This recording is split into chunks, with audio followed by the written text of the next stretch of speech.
तो thermal properties of matter में हम पहले जान लेते हैं कि हीट और टेम्परेचर ये क्या चीज़ें हैं। ठीक है, हीट एनर्जी और यू कैन से thermal energy.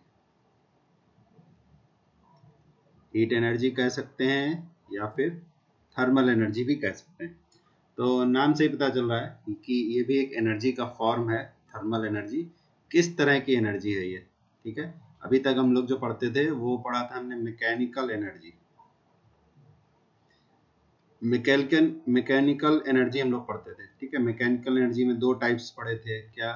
Kinetic energy and potential energy.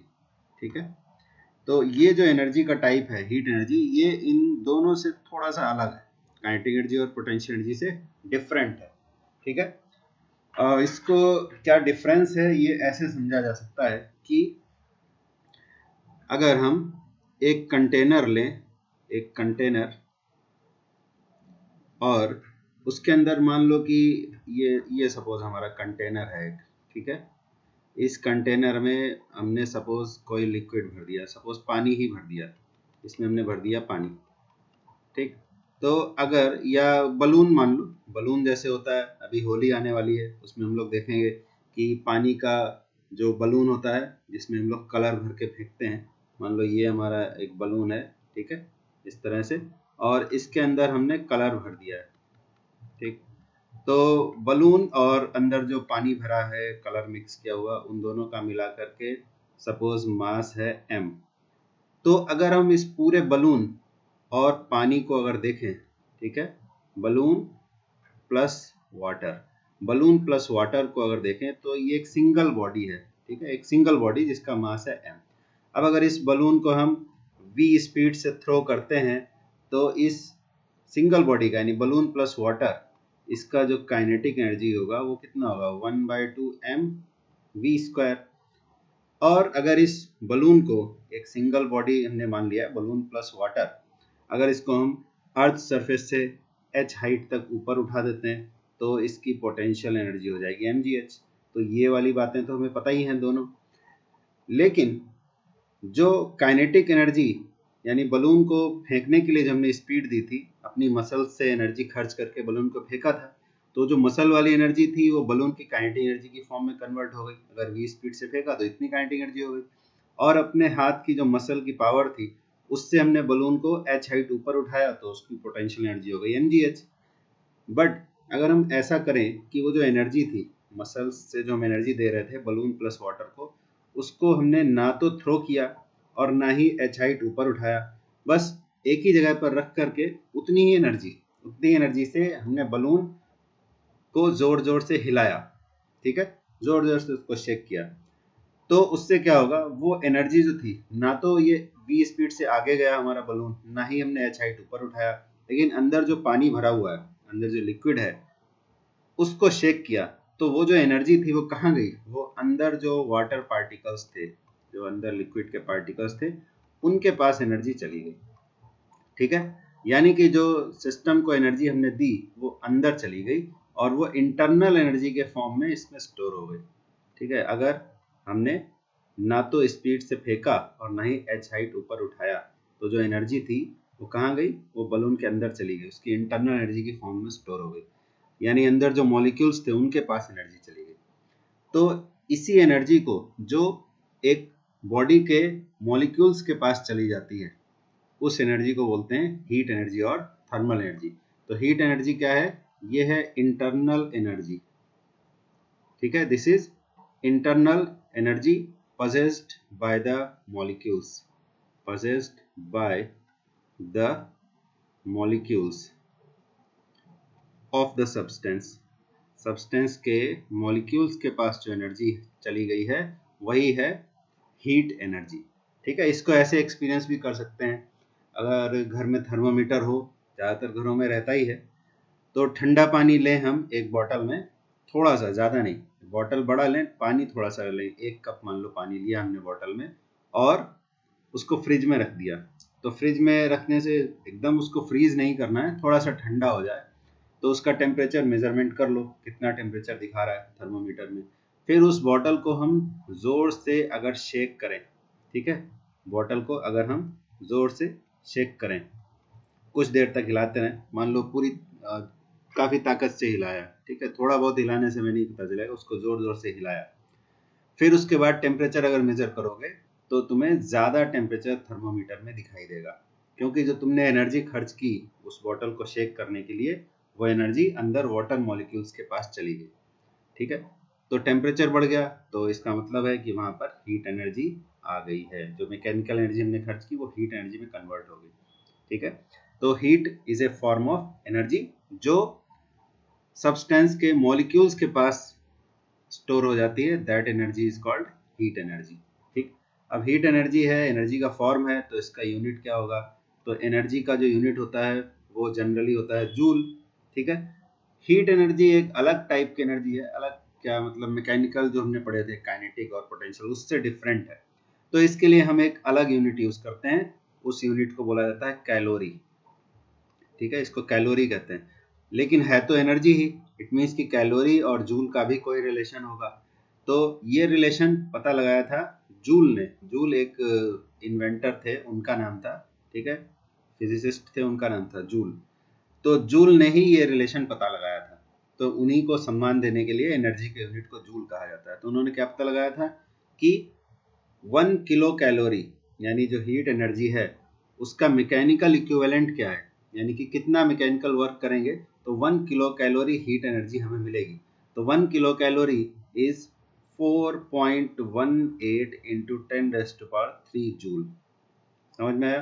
तो या फिर ऐसे भी लिख सकते थे 4.18 किलो जूल, तो इधर भी किलो है और इधर भी किलो है, तो अगर हम किलो से डिवाइड कर दें बोथ साइड में, 10⁻³ से डिवाइड कर दें तो ये आ जाता है 1 calorie is equal to 4.18 joule, ठीक है। कभी कभी इसको अप्रोक्सीमेट वैल्यू भी ले लेते हैं, 4.18 की जगह 4.2 जूल लेकर भी क्वेश्चन सॉल्व किया जा सकता है, ठीक। तो इसको बोलते हैं mechanical energy, mechanical equivalent of heat energy, कि 1 calorie heat energy equal to कितना मैकेनिकल एनर्जी होगा।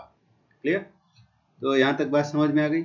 लेकिन अभी हमने एक बात कही थी कि अगर हीट एनर्जी आई है किसी सिस्टम में तो हम उसे थर्मोमीटर से पता कर सकते हैं एनर्जी आई है कि नहीं आई है। तो थर्मोमीटर हमें जो क्वांटिटी बताता है that is called temperature. Temperature बढ़ा या घटा, इससे हम समझ पाते हैं कि हीट एनर्जी सिस्टम में आई या सिस्टम से बाहर चली गई। अगर सिस्टम के अंदर हीट एनर्जी आई देन टेम्परेचर विल इंक्रीज, और अगर सिस्टम से बाहर एनर्जी चली गई देन टेम्परेचर विल डिक्रीज। तो इसका मतलब है कि टेम्परेचर एक ऐसी क्वांटिटी है जो हमें ये बताती है कि सिस्टम में टुवर्ड्स हीट एनर्जी फ्लो हो रहा है या अवे हीट एनर्जी फ्लो हो रहा है, यानी कि इनवर्ड एनर्जी है या आउटवर्ड एनर्जी है, वो टेम्परेचर से हमें पता चल जाता है। इसको ऐसे समझो कि जैसे एक बकेट है, एक बकेट में अगर पानी डाला जाए, ये मान लो हमारा एक बकेट था, ठीक है, ये बकेट है, इस बकेट में अगर हम पानी डालते हैं तो कितना पानी डाला उस पर डिपेंड करेगा कि यहाँ पर जो पानी का लेवल है, ठीक है, ये लेवल यानी एच हाइट, बॉटम से एच हाइट है, जैसे जैसे पानी डालते जाओगे लेवल बढ़ता जाएगा। यानी अगर इनपुट हुआ, पानी का अगर इनपुट हुआ तो क्या होगा, एच विल इंक्रीज, ठीक है। इधर मान लो वाटर हमने लिख लिया और इधर पानी का हाइट और यू कैन से लेवल मान लो लिख लेते हैं। तो अगर इनपुट हुआ, पानी अगर आया इस बकेट में, then what will happen, height और you can say level will increase. और अगर आउटपुट हुआ यानी कि बाल्टी से हमने पानी बाहर निकाल दिया तो क्या होगा, द हाइट और लेवल विल डिक्रीज, ठीक है। इनपुट हुआ तो इंक्रीज, आउटपुट हुआ तो डिक्रीज। ये ऑब्वियस बात है, ये हम लोग घर में भी देख सकते हैं। तो ऐसा ही कुछ हीट और टेम्परेचर का भी रिलेशन है, ठीक है। वाटर को तुम मान लो analogous to heat, amount of water को मान लिया एनालॉगस टू हीट, और जो एच है यानी कि लेवल है उसको तुम मान लो एनालॉगस टू टेम्परेचर। आई बात समझ में? इसका मतलब है कि अगर हीट एनर्जी का इनपुट होगा तो टेम्परेचर में उसके अकॉर्डिंग चेंज होगा। क्या चेंज होगा कि अगर हीट एनर्जी आई है, अगर इनवर्ड फ्लक्स है हीट एनर्जी का, चलो फ्लक्स वर्ड अभी तुम्हें नहीं पता है तो हम फ्लक्स वर्ड की बात नहीं करते हैं। अगर हीट का इनपुट हुआ then what will happen, temperature will increase, और अगर हीट का आउटपुट हुआ, बाहर निकाल लिया गया हीट को, तो क्या हो जाएगा, टेम्परेचर विल डिक्रीज। तो ऐसा ही कुछ हीट और टेम्परेचर का रिलेशन है, जैसा कि वाटर और वाटर लेवल का है। समझ में आई बात? अच्छा, और एक चीज भी है, यहीं पर हम उसे डिस्कस कर लेते हैं। और एक चीज है जो वाटर लेवल और अमाउंट ऑफ वाटर से रिलेटेड है, वो होता है कैपेसिटी। जिस बर्तन में तुम पानी डाल रहे हो उसकी कैपेसिटी पर भी तो डिपेंड करता है। जैसे कि एक जग लिया तुमने, या मग कह लो, जो नहाने वाला मग है। मान लो कि हमने एक मग लिया, ठीक है, ये हमारा मग है, एक बड़ा सा मग ले लिया। और एक हमने ले लिया बकेट। बकेट का साइज मग से काफी बड़ा होगा। मान लो कि ये हमारा बकेट है, ठीक है, ये बकेट हो गया। तो बकेट और मग में, दोनों में मान लो हम 2 ग्लास पानी डालते हैं। 2 ग्लास ऑफ वाटर हमने डाल दिया, 2 ग्लास वाटर, इसमें भी डाला, मग में भी, और इस बकेट में भी डाला। तो मग हमारा बड़ा सा है, नहाने वाला मग है मान लो, तो उसमें 2 ग्लास पानी डालने से ऑब्वियसली कहाँ तक आ जाएगा, मान लो कि यहाँ तक पानी भर गया, ठीक है, इतना पानी भर गया। हमने नहाने वाले मग में 2 ग्लास पानी डाल दिया, तो ऑलमोस्ट फिल हो जाएगा। लेकिन बकेट में हमने उतना ही पानी डाला, तो बकेट में तो वाटर लेवल, बकेट में 2 ग्लास पानी डालने से क्या होगा, थोड़ा सा ही उठेगा। यानी कि यहाँ जो H है, मान लो H1 है, और इधर जो H है वो सपोज H2 है। तो देखो, सेम अमाउंट ऑफ वाटर हमने डाला, 2 ग्लास पानी इस मग में भी डाला और इस बकेट में भी डाला, दोनों में सेम अमाउंट ऑफ वाटर डाला है, लेकिन वाटर लेवल दोनों में सेम नहीं हुआ। क्यों नहीं हुआ? ऑब्वियस रीजन है, क्योंकि इसकी जो कैपेसिटी है मान लो C1 है और इसकी कैपेसिटी है मान लो C2, तो C1 is less than C2। तो यानी जिस बर्तन की कैपेसिटी कम होगी उसमें सेम अमाउंट ऑफ पानी डालने से भी ज्यादा वाटर लेवल हाई हो जाएगा। इट मीन्स कि किसी बॉडी को अगर हम हीट एनर्जी देते हैं, किसी सिस्टम को हीट एनर्जी देते हैं, तो उसका टेम्परेचर कितना बढ़ेगा, ये सिर्फ इस बात पर डिपेंड नहीं करता है कि कितना हीट एनर्जी दिया गया, इस बात पर भी डिपेंड करता है कि उस बर्तन का, यानी कि उस बर्तन तो पानी के केस में कहेंगे, अगर उस सब्सटेंस की बात करें हीट और टेम्परेचर के लिए, तो किसी सब्सटेंस को अगर हम हीट एनर्जी देते हैं तो उसका टेम्परेचर कितना बढ़ेगा, ये सिर्फ उसके हीट गिवन पर डिपेंड नहीं करता है, इस पर भी डिपेंड करता है कि उस सब्सटेंस का कैपेसिटी कितना है।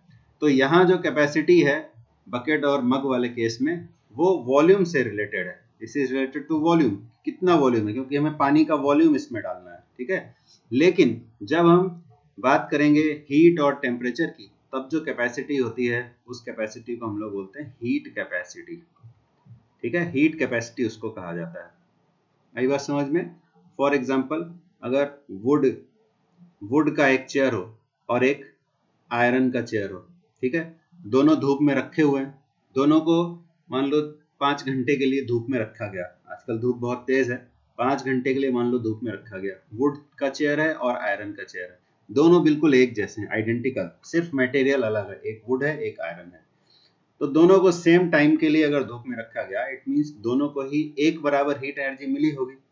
लेकिन जब 5 घंटे बाद अगर तुमसे बोला जाए कि तुम चेयर पे बैठो, वुड या आयरन की चेयर में से तुम किस पर बैठना पसंद करोगे, तो ऑब्वियसली तुम वुड की चेयर पर बैठना पसंद करोगे, आयरन की चेयर पर नहीं, क्योंकि वुड का टेम्परेचर बहुत हाई होगा इन कंपैरिजन टू आयरन।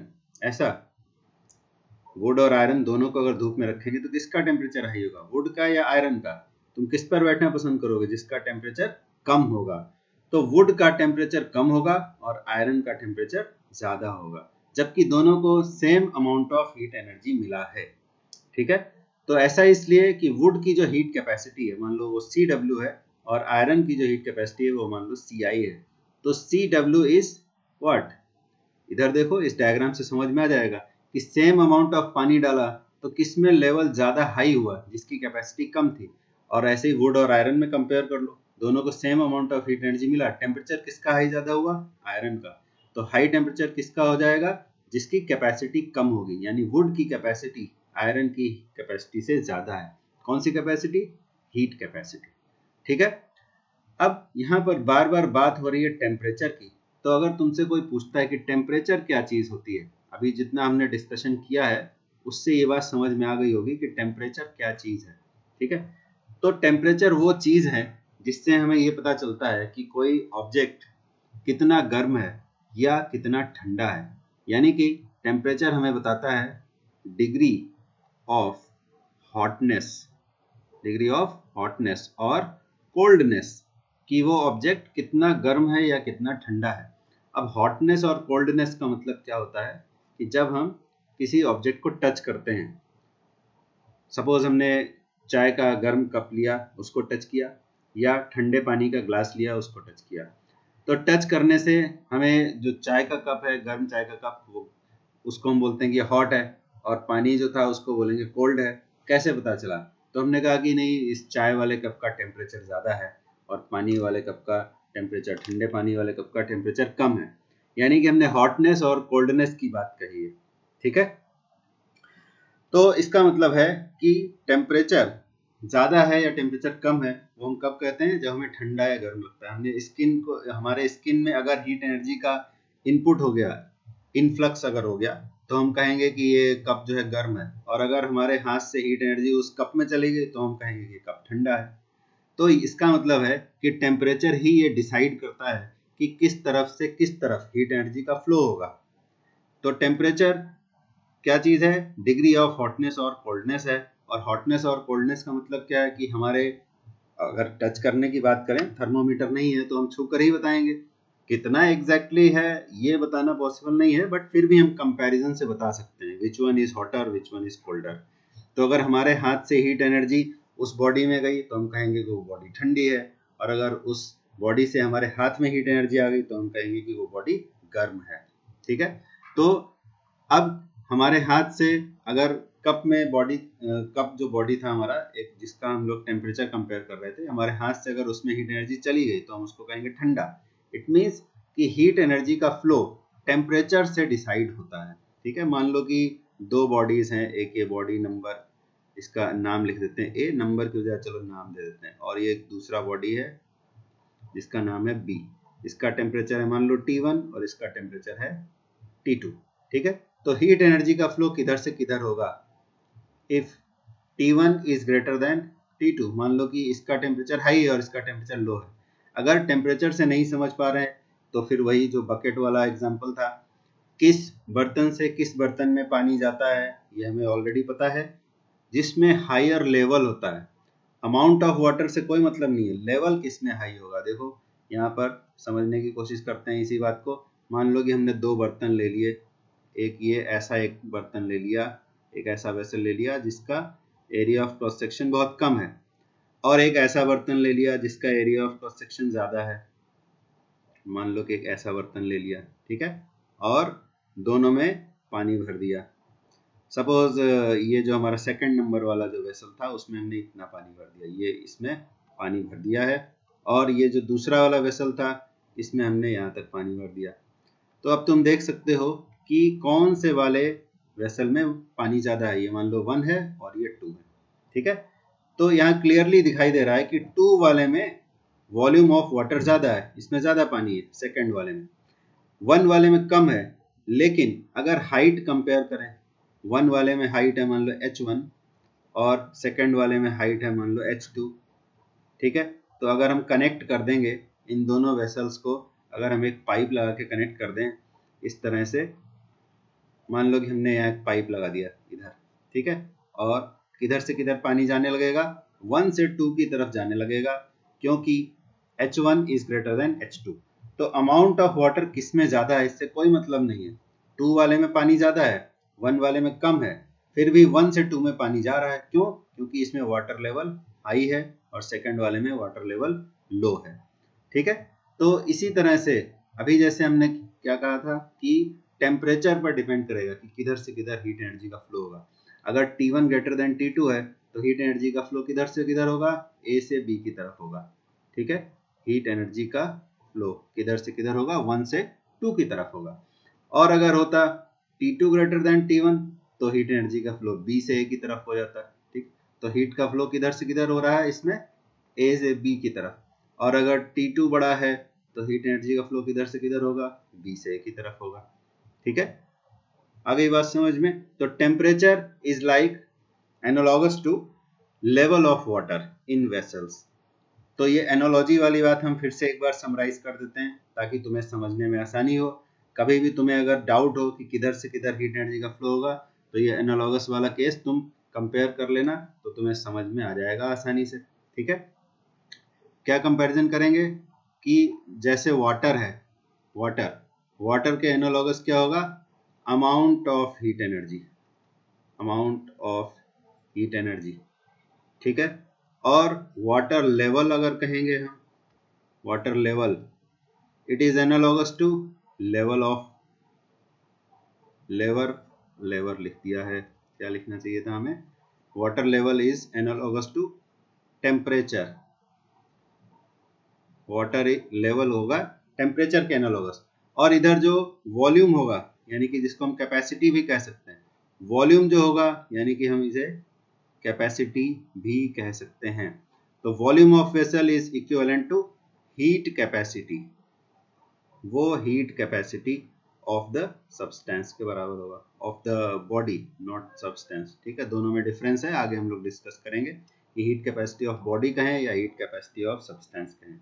ठीक, तो ये एनालॉगस केसेस अगर तुम याद रखोगे तो तुम्हें हीट और टेम्परेचर और उसके फ्लो किधर से किधर जाएगा ये सारे कॉन्सेप्ट याद रहेंगे, इसमें कोई कंफ्यूजन नहीं होगा। ठीक, तो यहाँ तक बात समझ में आ गई। फिर अब हम आगे बढ़ते हैं और देखते हैं थर्मल इक्विलिब्रियम। थर्मल इक्विलिब्रियम क्या चीज है? Thermal equilibrium, what is thermal equilibrium? तो इक्विलिब्रियम का मतलब है, थर्मल इक्विलिब्रियम का मतलब है कि अगर एक बॉडी से दूसरे बॉडी में हीट एनर्जी का फ्लो नहीं हो रहा है, मान लो ये हमारा है बॉडी ए और दूसरा है मान लो बॉडी बी, ये है, ठीक है, और इनके टेम्परेचर है मान लो T1 और T2। तो हमें कैसे पता चलेगा कि दोनों के बीच में थर्मल इक्विलिब्रियम है? ए से बी की तरफ अगर हीट का फ्लो नहीं होता है, ठीक है, अगर 1 से 2 की तरफ या ए से बी की तरफ हीट एनर्जी का फ्लो नहीं हुआ तो हम कहेंगे कि इनके बीच में थर्मल इक्विलिब्रियम है। तो थर्मल इक्विलिब्रियम का मतलब क्या हुआ? No net flow of heat energy, no net flow of heat energy. और no net flow of heat energy का क्या मतलब हुआ? अभी हमने डिस्कस किया था कि हीट एनर्जी का फ्लो होगा अगर टेम्परेचर में डिफरेंस है, लेकिन हीट एनर्जी का फ्लो नहीं हो रहा है, no net flow. It means what? कि कोई टेम्परेचर डिफरेंस भी नहीं है ए और बी के बीच में, यानी कि T1 और T2 दोनों बराबर होंगे, यानी दोनों का टेम्परेचर सेम होगा। अब फिर से वही बात रिपीट कर देते हैं कि टेम्परेचर बराबर है, इट डजंट मीन कि दोनों में अमाउंट ऑफ हीट एनर्जी बराबर है। देखो यहीं पे लिखा हुआ दिखाई दे रहा है स्क्रीन पर कि temperature is equivalent to water level, but amount of heat energy is equivalent, analogous to, not equivalent, you can say analogous, amount of heat energy is analogous to amount of water। तो किसमें पानी ज्यादा है किसमें कम है इससे कोई फर्क नहीं पड़ेगा, दोनों में एक से दूसरे में पानी का फ्लो नहीं होगा अगर दोनों का लेवल बराबर है। ठीक है, अमाउंट ऑफ वाटर से कोई मतलब नहीं होता है। वही चीज यहाँ पर भी है कि अगर हीट एनर्जी का अमाउंट दोनों में बराबर है लेकिन टेम्परेचर अगर डिफरेंट है तो हीट एनर्जी का फ्लो होगा, लेकिन अगर अमाउंट ऑफ वाटर डिफरेंट हो बट लेवल बराबर हो, ऐसा हो सकता है अगर कैपेसिटी कम है और एक बर्तन की कैपेसिटी ज़्यादा है, दोनों में तुम सेम अमाउंट ऑफ वाटर डालोगे तो भी लेवल में डिफरेंस होगा, या फिर डिफरेंट अमाउंट ऑफ वाटर डालो और लेवल बराबर हो, ऐसा भी हो सकता है। बट अगर फ्लो ऑफ हीट की बात करें तो वो तभी होता है जब टेम्परेचर में डिफरेंस हो, यानी T1 is equal to T2। Thermal equilibrium से ये पता चलता है। तो थर्मल इक्विलिब्रियम का एक प्रैक्टिकल एप्लीकेशन भी है जिसको हम कहते हैं थर्मोमीटर। थर्मोमीटर, थर्मोमीटर कैसे काम करता है? थर्मल इक्विलिब्रियम पर ही काम करता है। ठीक है, थर्मोमीटर। तो थर्मोमीटर कैसे काम करेगा? सपोज एक ऐसा हमने कुछ अरेंजमेंट बनाया, या चलो यही ए और बी बॉडीज थे जो हमने पिछले डायग्राम में बनाए थे, तो इसको हमने T1 टेम्परेचर को मेजर करने के लिए इसमें एक थर्मोमीटर लगा दिया ए बॉडी में, ठीक है, और हमने टेम्परेचर रिकॉर्ड कर लिया T1। फिर हमने थर्मोमीटर को इस दूसरे बॉडी में लगाया, इसमें भी थर्मोमीटर में सेम रीडिंग आया, इसमें भी आया T1। इसका मतलब क्या हुआ, थर्मोमीटर को हम बॉडी नंबर C मान लेते हैं, पहले A में टच कराया उसको, फिर B में टच कराया, दोनों में सेम लेवल ऑफ टेम्परेचर हमें दिखाई दिया। इसका क्या मतलब हुआ कि दोनों बॉडीज का टेम्परेचर एक बराबर होगा, T1 will be equal to T2। अच्छा, अब इसमें इक्विलिब्रियम वाली बात कैसे इन्वॉल्व हुई, जब हमने C को A के साथ टच कराया, ठीक है, तो शुरू में क्या होता है, थर्मोमीटर में लेवल डाउन होता है, उसमें देखा होगा मरकरी होता है, लेवल डाउन रहता है, जब टच कराते हैं तो धीरे धीरे लेवल बढ़ता है। इसका मतलब है कि ए बॉडी से सी बॉडी में हीट एनर्जी का फ्लो हुआ। ए हमारा क्या था, ये वाला बॉडी था, और सी क्या था, ये हमारा थर्मोमीटर था, सी था थर्मोमीटर। तो ए से सी में क्या हुआ, हीट एनर्जी का फ्लो हुआ, हीट एनर्जी का फ्लो होने से थर्मोमीटर में लेवल हाई हो गया। फिर हमने C को B में टच करा दिया, B बॉडी में टच कराया और कोई चेंज नहीं दिखाई दिया, जहां पर लेवल था वहीं पर रहा। इसका मतलब क्या हुआ कि B से C में हीट का फ्लो नहीं हुआ। ठीक है, इट मीन्स व्हाट, कि अगर B और C के बीच हीट एनर्जी का फ्लो नहीं हुआ, यानी C जो हमारा थर्मोमीटर था उसमें लेवल ना अप हुआ ना डाउन हुआ। इसका मतलब क्या हुआ कि C का जो टेम्परेचर था वो उतना ही रहा जितना पहले से था, और C का टेम्परेचर कितना था, जितना A का था। इट मीन्स A का टेम्परेचर भी उतना ही होगा जितना B का टेम्परेचर था। ठीक है, तो ये प्रैक्टिकल एप्लीकेशन है थर्मल इक्विलिब्रियम का। इसको जीरोथ लॉ ऑफ थर्मोडायनामिक्स भी कह सकते हैं, जीरोथ लॉ। ठीक है, जीरोथ लॉ ऑफ थर्मोडायनामिक्स। हालांकि अभी हम लोग थर्मोडायनामिक्स नहीं पढ़ रहे हैं, उसको नेक्स्ट टॉपिक हमारा होगा थर्मल प्रॉपर्टीज ऑफ मैटर के बाद, but zeroth law of thermodynamics यहाँ पर जान लेना जरूरी है, ये थर्मल इक्विलिब्रियम से रिलेटेड है। अब ये अजीब नाम क्यों है जीरोथ लॉ, फर्स्ट लॉ होता है, second law, third law, fourth law ऐसे होता है, जीरोथ लॉ क्यों है? तो इसके पीछे सिंपल सी हिस्ट्री है। वो हिस्ट्री ये है कि सबसे पहले first law of thermodynamics discover हो चुका था, उसके बाद में आया सेकेंड लॉ ऑफ थर्मोडायनामिक्स, फिर उसके बाद में फर्स्ट और सेकेंड लॉ पहले ही हो गए, उसके बाद में एक और लॉ एस्टेब्लिश किया गया। ठीक है, अब उसको थर्ड लॉ भी कह सकते थे, लेकिन उसे नहीं कहा गया, इसलिए क्योंकि वो सेकेंड और फर्स्ट दोनों से भी ज्यादा बेसिक था। तो फर्स्ट से भी बेसिक अगर है तो क्या करेंगे, अब फर्स्ट लॉ का नाम अब चेंज कर नहीं सकते क्योंकि ऑलरेडी पॉपुलर हो चुका है, सब जगह टेक्स्ट में आ चुका है। तो इसीलिए क्या किया कि जो थर्ड लॉ इसको कहने की बजाय जो बाद में डिस्कवर हुआ उसको जीरोथ लॉ कह दिया गया। ठीक है, यानी फर्स्ट से भी पहले जिसका इंपॉर्टेंस है उसको जीरोथ लॉ कह दिया गया। ठीक है, ना कि थर्ड लॉ कहा गया। आगे बात समझ में? तो इस नाम के पीछे क्या हिस्ट्री है वो ये है। ठीक, तो जीरोथ लॉ ऑफ थर्मोडायनेमिक्स पर आते हैं। तो बस खाली लॉ बोलने वाली बात है, मीनिंग तो तुम उसका समझ ही गए होगे। मीनिंग क्या है कि अगर ऐसा कुछ हो कि हमारे पास में तीन सिस्टम्स हो, ठीक है, तीन बॉडीज हैं या तीन सिस्टम है ऐसा बोल सकते हैं, तो ऐसा कुछ एक समझने के लिए बस ये डायग्राम है, ये कोई एक्चुअल सिस्टम नहीं है। तो मान लो कि ऐसे हमने कुछ सिस्टम्स को अरेंज किया, ये सिस्टम ए, ये सिस्टम बी और ये सिस्टम सी। तो अगर जैसे इस एग्जांपल में हमने देखा था एक बॉडी है और सी मान लो टेम्परेचर है, तो हमने थर्मोमीटर को ए बॉडी में टच कराया, तो कुछ देर के बाद में दोनों में थर्मल इक्विलिब्रियम आ गया, यानी ए से बी में हीट एनर्जी जितना जा रहा है उतना ही सी से ए में जा रहा है, और you can say there is no net flow of heat energy between A and C, यानी ए और सी थर्मल इक्विलिब्रियम में थे। फिर हमने सी और बी को टच कराया, यानी थर्मोमीटर को बी में टच करा दिया। ठीक है, तो सी के लेवल में यानी थर्मोमीटर में कोई चेंज नहीं दिखाई दिया, इसका मतलब सी और बी में कोई हीट एनर्जी का एक्सचेंज नहीं हुआ। तो इससे क्या प्रूव हो जाता है कि अगर ए सी के साथ थर्मल इक्विलिब्रियम में है और सी बी के साथ थर्मल इक्विलिब्रियम में है, तो इससे ये प्रूव हो जाता है कि ए और बी भी आपस में थर्मल इक्विलिब्रियम में होंगे। ठीक है, तो यही कहलाता है जीरोथ लॉ ऑफ थर्मोडायनामिक्स। आगे बात समझ में?